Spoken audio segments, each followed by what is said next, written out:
What is your reaction nung nakita mo? Because sa akin, the DPWH dummy, pero wala hirap. Yeah, the thing. Ang sa akin is, naririnig ko na yan eh. Hindi lang congressman, even mayor. It's an open, let's just say, it's an open secret. And hindi lang siguro sa akin. All Filipinos know about it. All Filipinos know about it that back ever since, ganyan na yan. Di ka nag-project if you're not gonna do the SOP. Nakakalungkot is SOP means Standard Operating Procedure. SOP, the illegal way is the SOP. In terms of getting things, it is an open secret. Why is it that biglang umingay ngayon? What's your opinion on that one? Sino ba yung mga nagre-reklamo? Is it for political gain or is it for... Hindi. Tingnan natin yung mga nagre-reklamo. Ito yung mga contractor din noon. May kita. Pero naaami sila sa kita ng mga contractor ngayon na ganyan na. Alright, because it's a ghost. Yeah, yung sa kanila noon, they took a slice of the cake, right? Ngayon, yung mga contractor ngayon, they took the cake.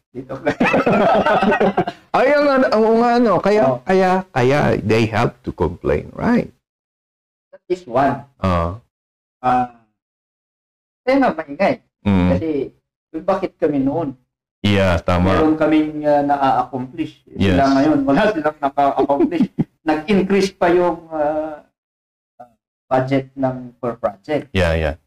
Pero kung titignan natin, if we are going to observe it, this happened during the build program. Not even the build. No. Doon kasi, bulk of infrastructure projects, infrastructure and funding were implemented.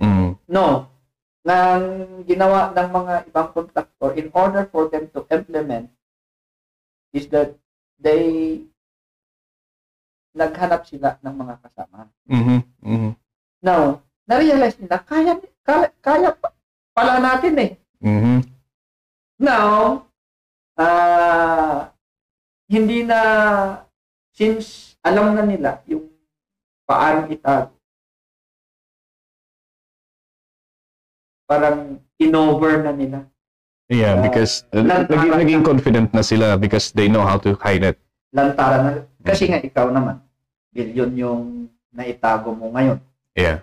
Next year, siguro kaya pa